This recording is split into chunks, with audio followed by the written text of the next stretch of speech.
everybody, welcome back to the channel. I'm Robbie Krieger, the Flip Flop Flipper, and we are going to talk about where's the very best place to invest in real estate in 2024 and how do you figure that out? How do you know it?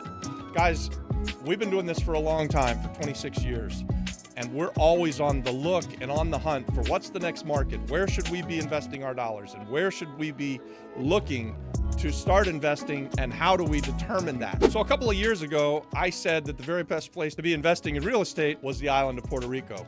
And now we're a couple years down the road, and I still stand by that the very best place for you to be investing your dollars into real estate, I believe, is the island of Puerto Rico. And I've got a whole new set of reasons that I didn't have 2 or 3 years ago when we first made this video. What we look for in a market that we're going to go to and that we're going to invest in is whether or not there are other real estate investors there investing their dollars and improving the area. So you see this and you can look at this in your area, wherever you are in the US. There are parts of town that you see real estate investors and developers starting to spend money. And when you see this, it's a really good idea for you to start looking for deals around them. So maybe you don't have the deep pockets like we came to the island of Puerto Rico and the Paulsons were already here. And I didn't have the money to go in and do the same kind of investments that they were doing, but I came with the thesis that I could buy in the areas where they were investing in the much smaller projects and the things that they wouldn't touch, and it worked out really, really well. So if we could look back 6 years and look at that thesis and say, did that work at all or not? I can tell you with a resounding yes that worked really, really well for us. And now we're doing bigger projects than we've ever done in our lives because we've had a series of successes. And right now, today, I wouldn't change anything about where we're investing. So I still invest back home in Orlando, Florida. And the reason that I do that is because I'm seeing now, for the first time in several years, really good deals. So we left Orlando because things kind of got crappy. The dollars wouldn't go very far. There wasn't a big return. Like, the best we could do was to make 20% on a value add real estate play. And guys, that's not real sexy. It was hard for us to put our money to work. So now 6 years later, we've been doing this for a while in Puerto Rico, and I still believe and stand by that this is the place where we're going to invest most of our dollars because our dollar goes much further here than it does back in the States. Our return on investment is way up here. Compared to Florida, it's kind of down here. The floor for an investment in Puerto Rico, so like the worst we're gonna do, is actually still above like the ceiling in Orlando, Florida. If in Orlando, Florida, now we can do a deal where we make 30 or 40% as a ceiling, that's sort of our floor even to this day in Puerto Rico. So the idea that we're going with is that we can look at an area and we can see other people investing the dollars. And when we see that, we know that the water is warm. We think that it's safe to do that. So we kind of maybe paved a way for some of you guys to come to the island of Puerto Rico because we've been doing it now for 6 years and we've had a bunch of success.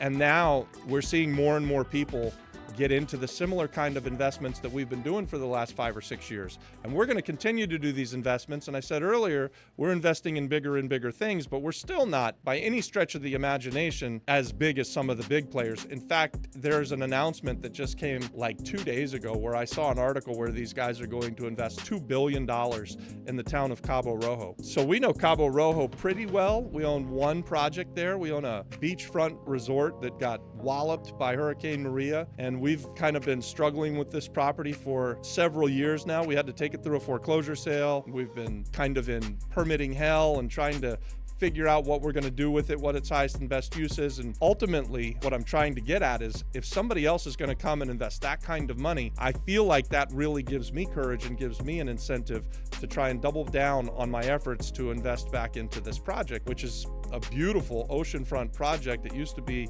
a 30-room resort, and then we bought another property right next to it. So we easily can have 45 to 60 rooms inside of this hotel in Cabo Rojo. And by the way, some big players about to come and drop a couple $1 billion in the neighborhood. So how good is that, right? These are just tips, guys. This is what we do. This is how we do it. Give this video a like. Let me know you like this kind of content. I'm sort of just riffing here a little bit. I'm trying to explain, what do you look for? Why do you feel safe? And you can take it down to a smaller neighborhood. Earlier today, I went and met Raul Villanueva to look at a value add property. It's 2 buildings in Rio Piedras, and we've already done 4 projects in Rio Piedras. So we've seen this area, this whole area of Rio Piedras near the University of Puerto Rico, sort of be on the come up. And lots of investment is going on the street where we've been buying properties. And so we went and looked at these two buildings. And while I was there checking out this wreck of a building, I wish I had taken some video, but I didn't do it. But while I was there looking at this wreck of a building, and I'm thinking to myself, this is actually a project that we would do. I didn't love the price point, but what I really loved about it was that as I stood in front of these buildings, to the left, there was a building being renovated by another real estate investor. And to the right, 2 doors down, there was a building being renovated by a real estate investor. So, and then across the street, like directly across the street, there's a building that just finished up being renovated by a real estate investor. So when you see that, when you see an entire street get renovated, and you can purchase something at the low valuation because it hasn't been renovated yet. And guys, keep in mind, I look at everything from a value add mindset, right? Like, so my idea is that we go in and we buy this severely distressed property. We bring it up to its highest and best use, which in this case would just be regular long-term housing, but it's a train wreck. So we would rip it apart, we would put it back together, and we would turn these 2 buildings into about 15 apartments. And they would fit perfectly for the college kids to rent or for the families in the area to rent. And we would just do the regular long-term rental, buy and hold, get to passive income as soon as we can. I don't actually think this one will be for me, but it's a great project for somebody. So it's not for me because I've already got 3 other projects going in the area. And I think I've invested for now enough money in this one particular neighborhood. But I do think that if you want a great project on a 15-unit apartment building and that's your idea of long-term rental and play, then you should contact Raul Villanueva. We've got another video that's coming out either before this one or after this one where he's going to give you his contact information. But he's with Remax. He's easy to find, and he's got this new listing, and it's a deal. It's definitely a deal, guys. If we weren't hot and heavy into the deals of the other 4 projects that we've got where we're doing massive investments and renovations, we'd probably jump on it. So if it's still available 4, 5, or 6 months from now, we'll probably circle back and see if we can buy it. And I have used this really probably for the entire time that I've been in business. I like to look at neighborhoods and I like to look for the comps of a house. So let's say a house is for sale in a neighborhood. Now I want to know what's it going to sell for. I want to find comps in the neighborhood where they've been bought and then fixed up and then sold. And when I can see that, I know that that means that other real estate investors are buying houses in that neighborhood.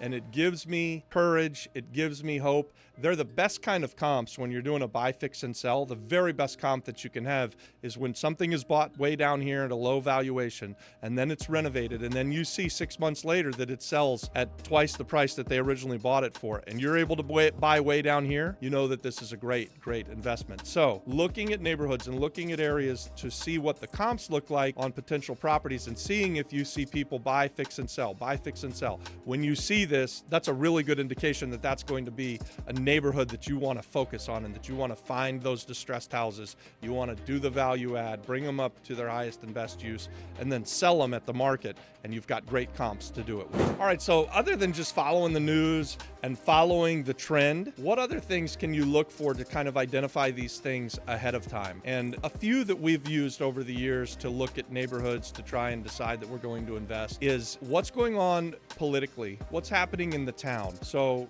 going back 15 years in Orlando, Florida, there was an announced desire by the city of Orlando to improve the Paramore district. And so the Paramore district was historically kind of the rough part of town. It was downtown Orlando, but it was a tough of town. And the city was going to put a new soccer stadium there, which they've done, and we have a professional soccer team. They were going to put in the new Magic Stadium, the basketball stadium there in this area. And so this stuff came out, and we knew that it was coming. So what we do, we went in and bought some tax deed houses in this area, turned them into rental properties, renovated them up, got them rented out, and just sat there and waited on them. And so now those properties around these areas where they've done all of this investment and they've really improved the area, they've skyrocketed in price, right? Like, so we were buying these properties back 15 years ago, around 2010, we were buying these properties for like nothing, for like $5,000-$6,000 a piece, and they were block houses.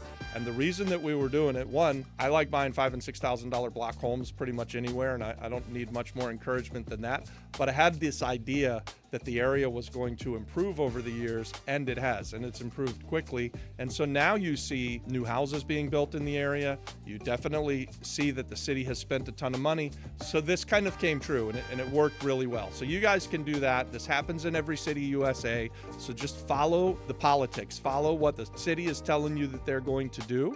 And when you see it, jump on it. So here's another one. This is one that I've used several times to my benefit. In Orlando, Florida, we've watched the big builders go and buy up tracts of land and start building new housing. And when they do that, that will, believe it or not, bring up the price of housing around those neighborhoods. So you might have a neighborhood that's been sitting here for 15, 20, 30 years, and it really hasn't been moving upward. It hasn't been trending upward. But Pulte Homes comes in and buys 50 acres and decides that they're going to build 25 to 50 or 100 houses inside of this new neighborhood, and they're going to sell those houses for a higher price point. And when they do it, we know that it's a good idea to go to these older neighborhoods, buy these houses and fix them up. And why do we do that? We know that the area is about to improve because someone's going to drop a ton of money there. So anytime you start to see these big developers come in and buy up tracts of land so that they can build neighborhoods, buying up the old houses and fixing them up there, that's a good idea. This is something that's been tried and proven by way more people than just me. All right, we need a title for this video. Put it in the comments. We struggle with this, coming up with titles that you guys will want to watch. So give us some help, guys.